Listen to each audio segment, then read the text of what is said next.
Hey, what's going on, guys? I hope you guys are having a good day. I'm Dr. Boyce Watkins from Your Black World and the Black Business School.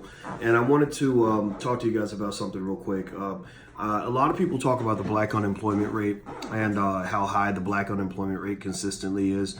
And then even when people aren't talking about it, I believe that we should keep talking about it because it's a very serious problem and it's not something that politicians are typically going to pay much attention to. So anyway, as kind of a financial guy, I thought that I would kind of give you a perspective that might help you see how we could solve the black unemployment rate in a couple of minutes, actually, with a very simple proposal. The black unemployment rate, first of all, let me give you the depth of the issue.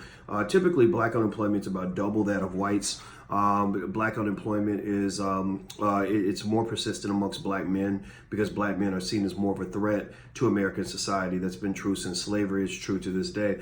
And so, in fact, in some areas, in a lot of major cities, black male unemployment is usually about 30-40%, something like that, especially amongst young black men. So it's really a crisis. It's a real problem. And that doesn't include all the men that are in prison. So what happens is that the black family ends up being destroyed because the men can't get jobs. Why? Well, because a man is heavily evaluated by his ability to provide and to protect, to give resources to his family.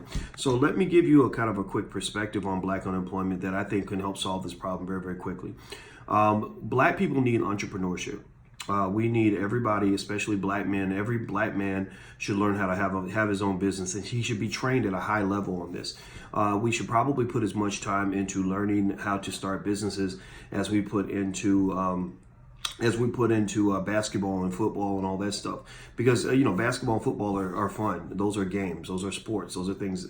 Games are things that children play. But when you get into the real game of life, that's a game that's played by adults. And the game of powernomics is a game that we consistently lose because we're not prepared for the game. If you go into a soccer game and all you've been doing is practicing tennis, you're not going to be very good at soccer. So what happens is that we put a lot of our time and our energy practicing all the wrong things, and then we wonder why we get our ass kicked in the game. Well, the thing is that I bet you that if you had global entrepreneurship programs everywhere for every black man in America and beyond who wanted to learn how to start a business, then what would happen is these young men would gravitate toward entrepreneurship more than they would gravitate toward a job. Why would they do that? Well, because most of them want to be free.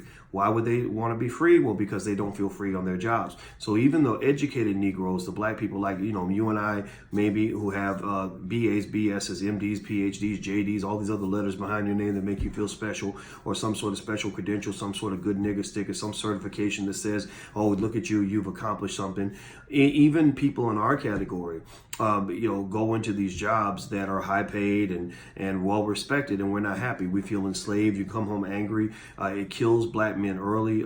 Black men get hypertension and stressed out and cancer and diabetes and everything else, and low testosterone because they're so broken down every day when they go on the job. They hate it. They can't stand it. They can't take it anymore, and it makes them go crazy. And that's that's why black men die, in their 60s and 50s and whatever. So the point here is that I believe that if especially when you talk about these billionaire and millionaire rappers and black men out here that got all this money, when I spoke to the Jordan brand, I talked to the president, they're very good brothers, very much in tune with the black male in America. I said these black men need entrepreneurship programs. I said what I would love to see is a group of wealthy celebrities come together and literally put entrepreneurship training camps or put Shark Tank type institutions, entrepreneurial business, black business incubators in every urban city in America. I'm talking about like 500 of them all across the United States, where you staff them with 2 or 3 experts like myself or whatever, who can go in there and teach these young men how to start businesses, and the young women too. The young ladies need freedom too. Women and men, they need financial literacy for different reasons. I find that women often, in many cases, are victims of financial abuse from a man. Some man controls them by basically saying, I control the money. If you don't do what I say, then I'm going to take the money away. So women, I think that's the main reason why women need, on average, not all the time, but that's one of the reasons why women can use financial literacy is so that men can't abuse them by controlling the purse strings, or your daughter ain't chasing around the local thug, drug dealer, pimp because he's got a couple dollars in his pocket. She says, I know how to get money on my own, so I don't need you for that. I need you for love, but I don't need you for money. All right. Well, the same for the black man. You're running up behind the ultimate pimp. The white man there ain't no bigger pimp in America than the white man in terms of what he's done to you. He's been pimping you since 1504. He's been pimping you since he got you from Africa. He's been pimping you since the day you get off a slave ship. A pimp is somebody who puts somebody out there and makes money off of them. They've been making money off you since forever, and you're sick of it. You're tired of it. It's stressing you out. And I'm just giving y'all the real conversation. Y'all know me. I know my stuff. I know my credentials. I sat next to the smartest, most brightest financial experts on earth. I'm talking about from China, Russia, everywhere else. And I learned at the highest levels. I've taught BAs, BSs, MBAs, and PhD students. I've taught people who are now financial experts out here on Wall Street and other places. So I know how finances work. I understand how powernomics works. I understand it at a very deep level. And so what I will say to you as black people is that in order for the black unemployment situation to be resolved, black people must have a mass exodus from the corporate plantation and a mass commitment to developing entrepreneurs in our community. So I don't know if the whole community is going to get on board with this. Some people think I'm a little weird. They're not. Maybe I'm ahead of my time. Maybe I'm just crazy. But some people don't want to hear this. Some people think that they can find solutions where we just go keep begging white folks to take care of us. Some people think that we're going to be all right if we just keep on hoping and praying to white Jesus and hoping that if we go to Congress and hold hearings on reparations, that one day everything's going to be all right. Well, it ain't going to be all right. You're going to end up in the same damn mess that you've been in since forever. The black unemployment situation has not gotten better in 50 years. The black unemployment situation has not gotten better in 50 years. The black unemployment situation has not gotten better in 50 years. So for black people, in order for you to obtain economic power and to get economic freedom, and to end black unemployment, black people must become the employers of black people. People employ those who look like them. They employ people of their same race. Your biggest problem is that you have too many job seekers and you don't have enough job creators. It's like a seesaw. An economy between job seekers and job creators is like a seesaw. The creators, the producers are on this side, the laborers are on the other.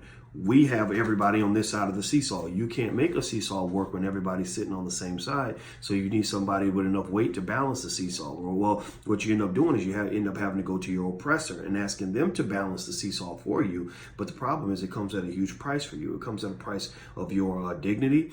The price is your financial security. The price is your sanity. The price is your mental health. The price is your physical health. Many of y'all are dying early because you're so stressed out from going to that damn job every day. So what I'm just trying to say to you straight up point blank period is if you want your kids to be free, if you want them to always have a 100% employment rate, or be employed completely all the time, never be unemployed, teach them how to start a damn business. Because I'm going to tell you like this, since I started my business, I have never been unemployed. I might have had low income at times. My income went up and down, but I've never been unemployed. I've never not been free. I have not been free since I learned how to start a business. And I'm going to tell you like this, if I had a comparison point and I compare what it feels like to be high paid and enslaved versus what it feels like to be low paid and free, I'll take low paid and free any day of the week. But then you might get lucky. You might be high paid and free, that's when you hit the lotto. That's the holy grail. That's what you're aiming for. And we can create that on our own. I don't know why you think that you can't do nothing without your master's permission or your parents. That's what they are. White folks are like our parents, and we feel like we can't do anything by ourselves. And I think that that's just despicable because we might not be able to come up with $1 billion on our own very easily, but we can teach ourselves. There were former slaves who were teaching other former slaves how to read and teaching them at a higher level than they would ever be taught in a white school. So whoever told you that you need to send your children to white people to educate them lied to you. They fed you a myth. They fed you nonsense. That's why your children are coming out of high school and can't even read. So what I'm saying to you is you have outsourced the job of black empowerment, and the people you've outsourced it to have failed. The people you outsourced it to have done a miserable job. If you look at black quality of life in every arena, you look at in terms of health and criminal justice, if you look in terms of education, if you look in terms of the economic situation, the wealth gap, they have failed. And you know what? You're giving all your family wealth over to these big white universities so they can put you in debt until the day you die, and then you wonder why you're always behind. Well, you're always behind because you're letting the wrong people teach you how to get ahead. You're letting people teach you how to get ahead who are incentivized by commodifying you and using you and treating you like a slave. So at the end of the day, black people, if you want to be free, you got to stop being a damn slave.